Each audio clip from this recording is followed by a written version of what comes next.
warahmatullahi wabarakatuh. Nama saya Nurwayu Rizlia, kelas B Sejarah Sosiologi 2020. Program studi Sejarah dan Sosiologi, Fakultas Ilmu Sosial dan Humaniora.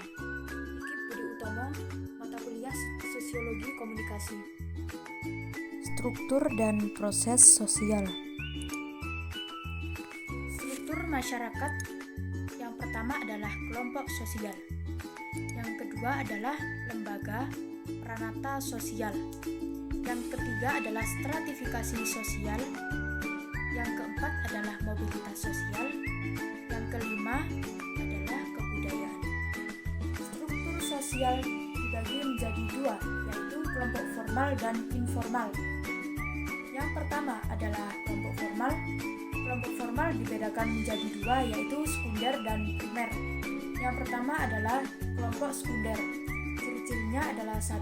Bersifat formal, 2. Memiliki aturan dan struktur yang tegas, 3. Dibentuk berdasarkan tujuan yang jelas. Contohnya adalah partai politik, paguyuban, dan organisasi sepak bola.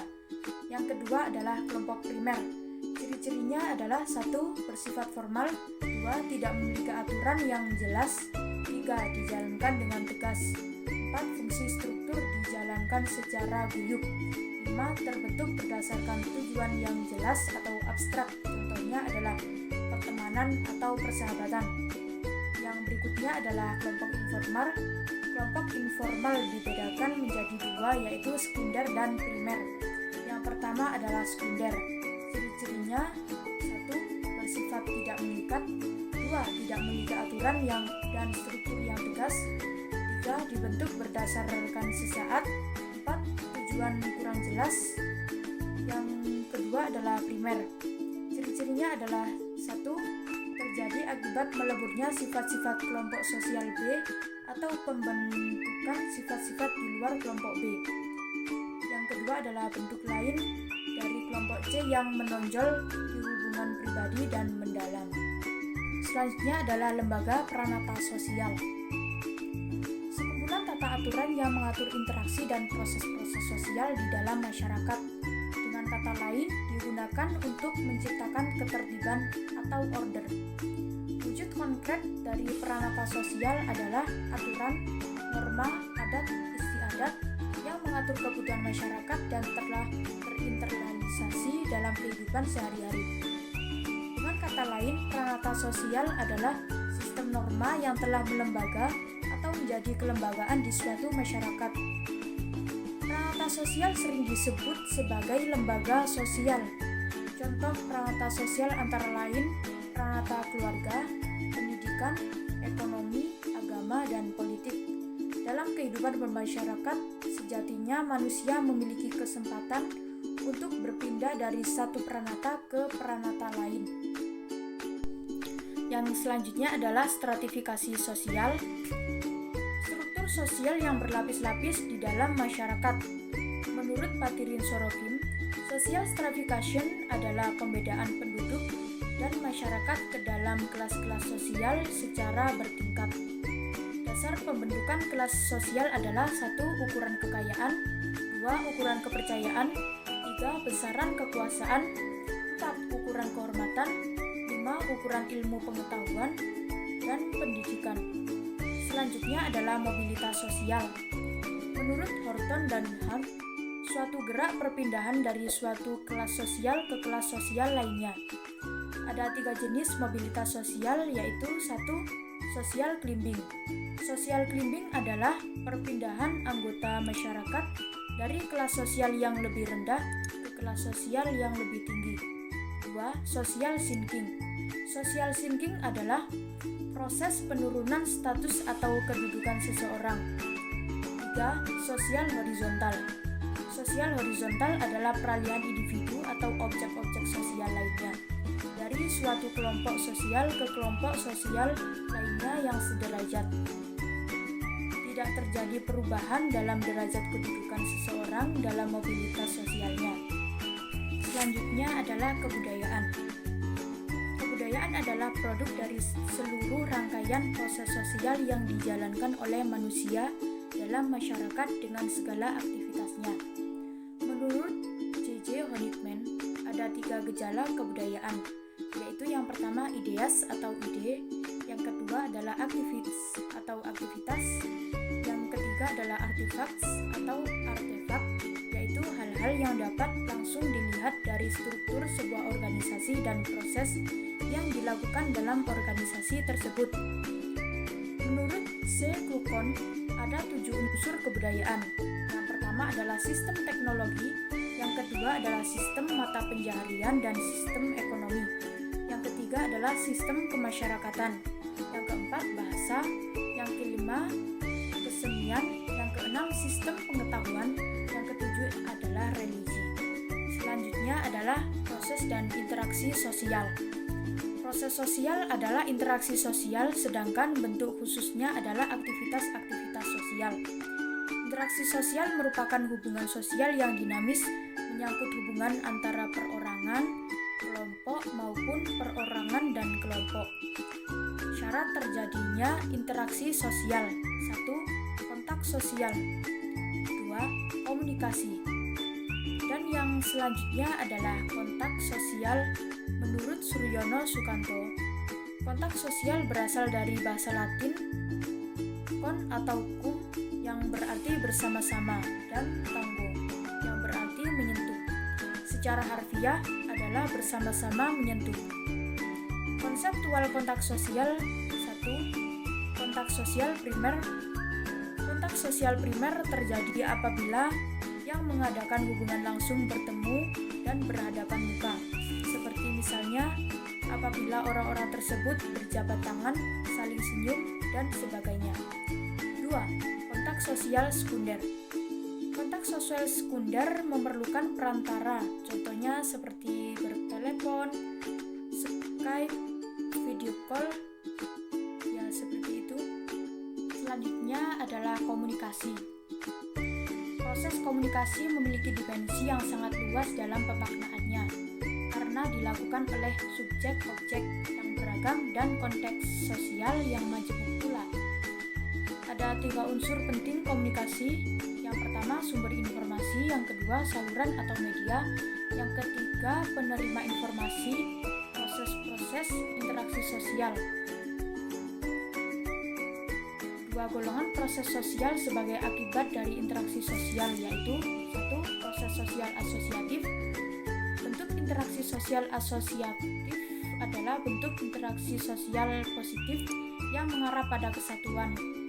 Proses asosiatif juga disebut proses sosial integratif atau konjungtif. Proses ini penting untuk kemajuan masyarakat. A. Cooperation, B. Accommodation, dan yang kedua proses sosial disosiatif. Proses sosial disosiatif adalah keadaan sosial dalam keadaan disharmoni akibat adanya pertentangan antar anggota masyarakat. Ketidaktertiban sosial atau social disorder memunculkan disintegrasi sosial akibat pertentangan antar anggota masyarakat tersebut. A. Competition, B. Controversion, C. Konflik. Interaksi sosial. Proses yang saling pengertian dan kerjasama timbal balik antar orang per orang atau kelompok satu dengan yang lainnya untuk menghasilkan tujuan bersama. Yang pertama ada kerjasama atau cooperation, yaitu usaha bersama antara individu atau kelompok untuk tujuan bersama.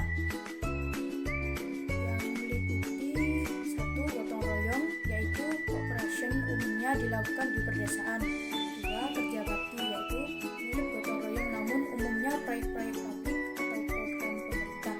Yang ketiga ada bargaining, yaitu perjanjian pertukaran kepentingan kekuasaan, barang atau jasa antara 2 organisasi. Yang keempat ada cooptation, yaitu proses cooperation yang terjadi di antara individu dan kelompok yang terlibat dalam organisasi di negara, di mana terjadi unsur-unsur baru kepemimpinan. Contohnya, setujunya pemerintah atas berlakunya hukum Islam di Nanggroe Aceh Darussalam yang semula masih pro kontra untuk mencegah disintegrasi bangsa. Eksistensi hukum adat yang masih diakui di beberapa daerah. 1. Coalition. Coalition adalah 2 organisasi atau lebih yang mempunyai tujuan yang sama dan melakukan kerjasama. Contohnya, koalisi antara dua atau lebih partai politik dalam mengusung tokoh yang dicalonkan dalam pemilu presiden dan wapres tahun 2009. Selanjutnya ada joint venture, yaitu kerjasama dua atau lebih organisasi perusahaan di bidang bisnis untuk pengerjaan proyek tertentu. Contohnya, kerjasama antara PT Exxon Mobil GULTD dengan PT Pertamina dalam mengelola proyek penambangan minyak di Blok Cepu. Pemboran minyak, pertambangan batubara, perfilman, hotel. Accommodation, proses sosial dengan dua makna. Yang pertama, proses sosial yang menunjukkan pada suatu keadaan yang seimbang, equilibrium, dalam interaksi sosial antar individu di dalam masyarakat, kaitan dengan norma dan nilai sosial. Yang kedua, menuju proses yang sedang berlangsung untuk meredakan pertentangan.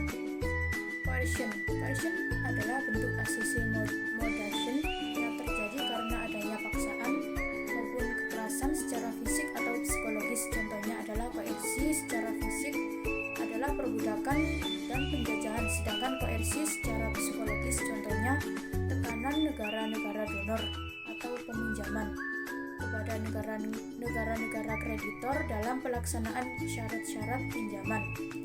Selanjutnya adalah kompromis seakomodasi yang dicapai karena masing-masing pihak yang terlibat dalam proses saling mengurangi tuntutannya agar terjadi penyelesaian oleh pihak ketiga atau badan yang kedudukannya lebih tinggi.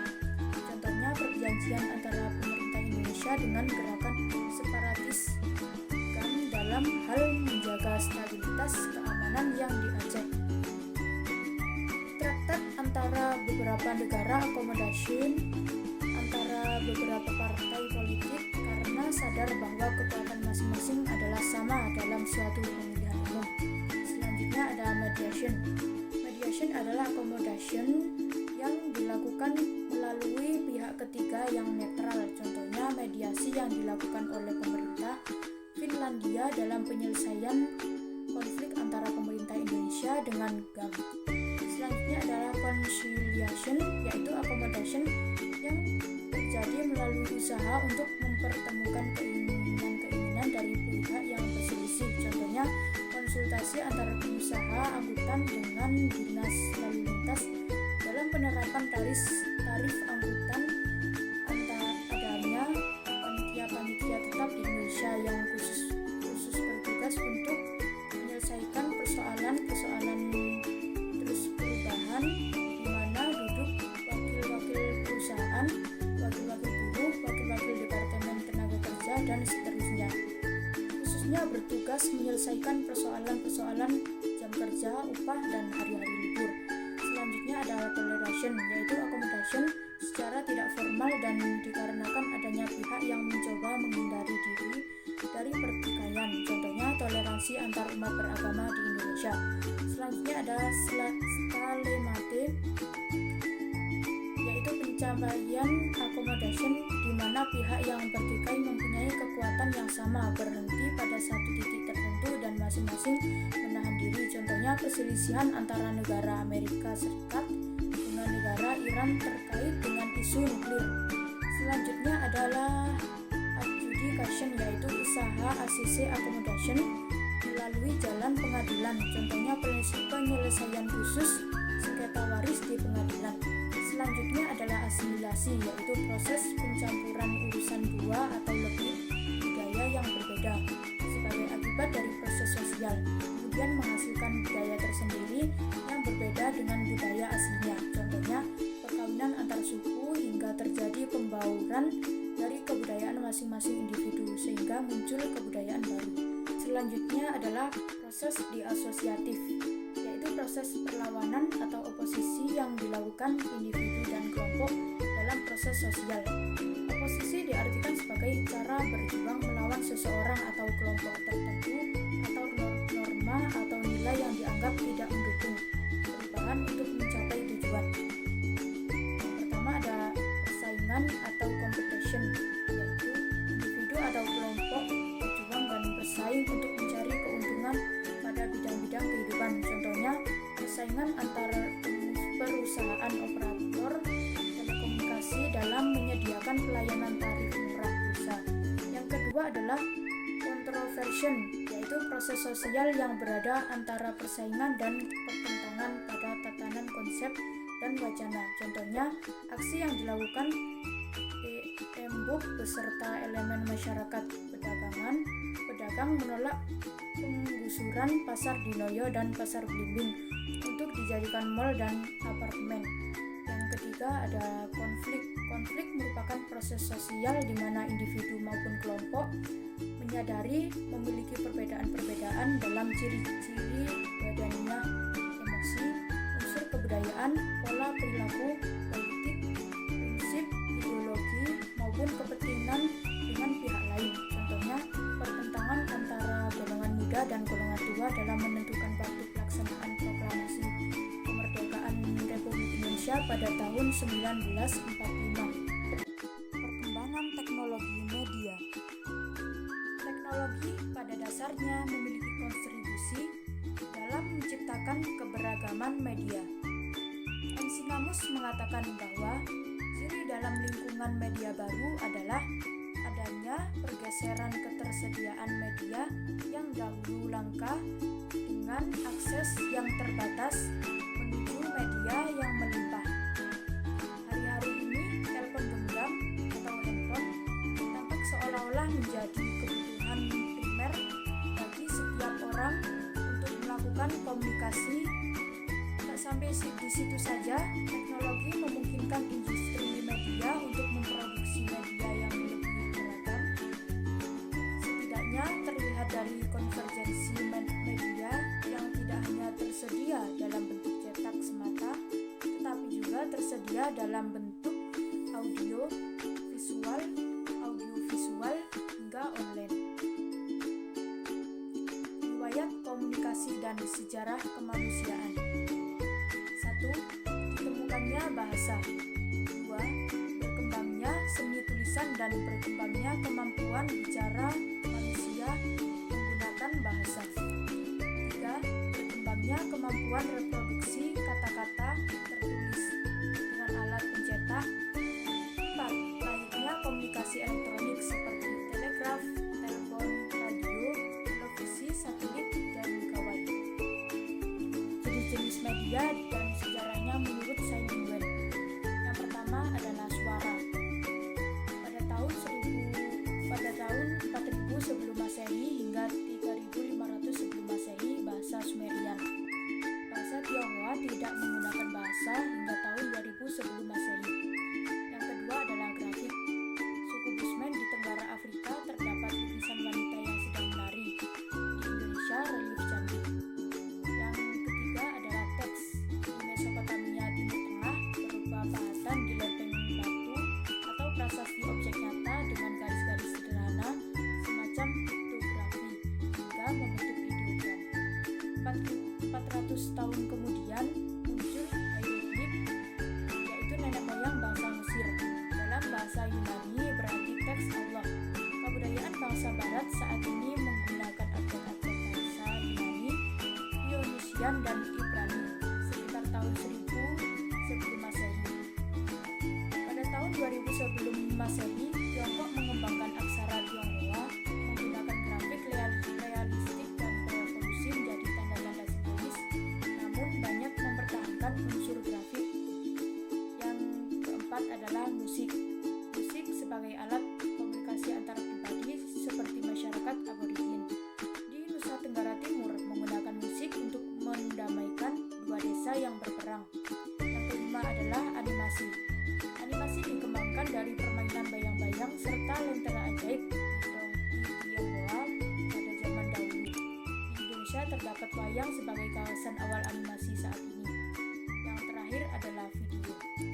Jadi, kesimpulan dari perkembangan teknologi media ini adalah teknologi mengalami perkembangan dan kemajuan yang sangat cepat, dan kita sebagai manusia yang lahir pada zaman sekarang ini harus bisa memanfaatkan teknologi dengan sebaik-baiknya. Selanjutnya ada masyarakat cyber. Masyarakat adalah sekumpulan manusia yang saling berinteraksi atau bergaul dengan kepentingan yang sama.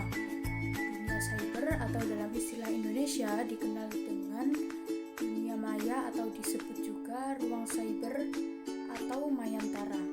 Bahasa Inggris, cyberspace merupakan sebuah media elektronik dalam jaringan komputer yang banyak dipakai untuk keperluan komunikasi satu arah maupun timbal balik secara online atau terhubung langsung.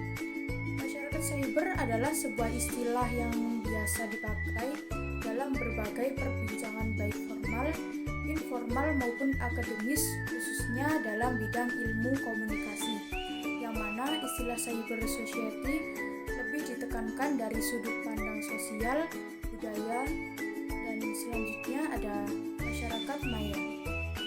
Sisi lain kehidupan manusia, awalnya masyarakat maya adalah sebuah fantasi manusia tentang dunia lain yang lebih maju dari dunia saat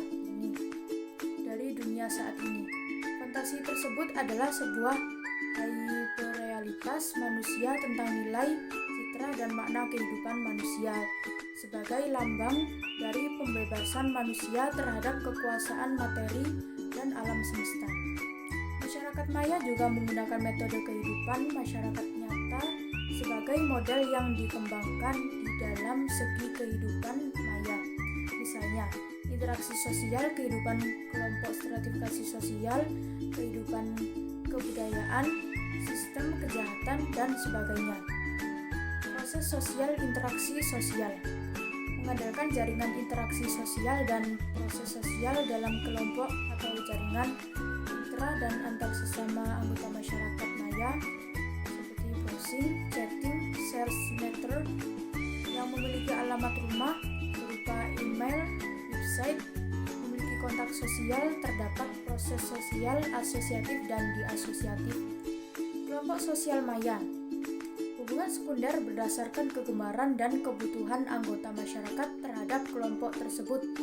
Kebudayaan dan masyarakat maya, peralatan dan perlengkapan berupa teknologi informasi, yaitu ada komputer, gawai, media elektronik, mata pencaharian, dan sistem ekonomi bentuk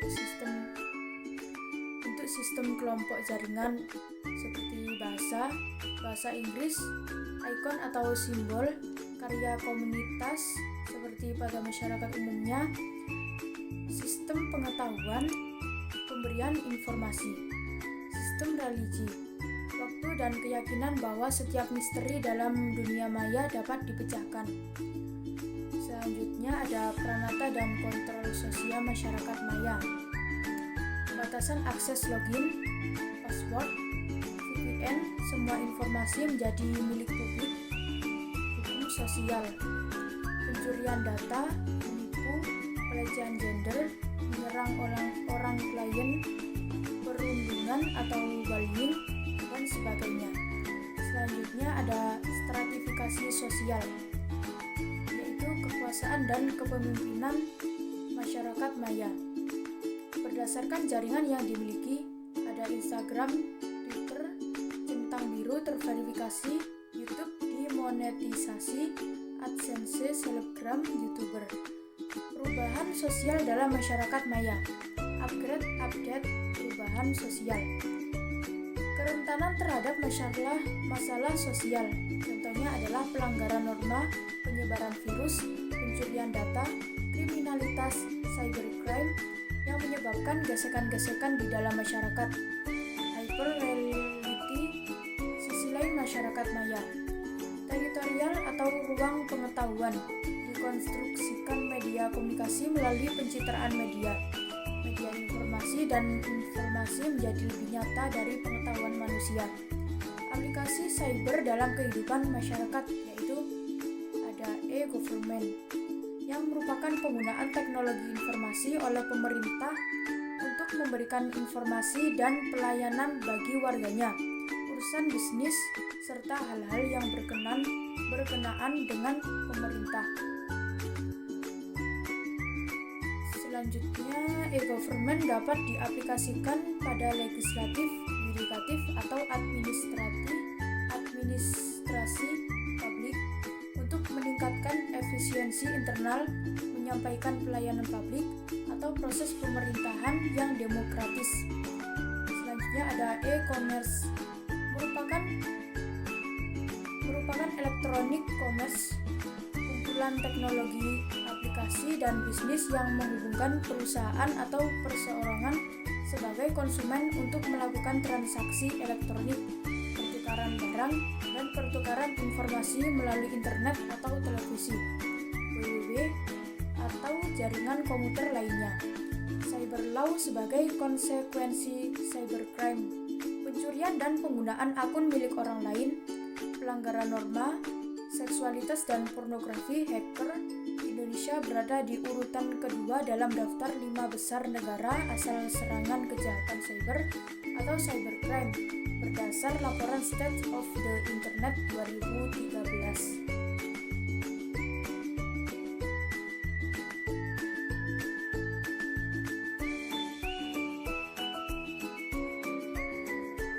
Sekian dari saya, apabila ada kurang lebihnya mohon maaf yang sebesar-besarnya.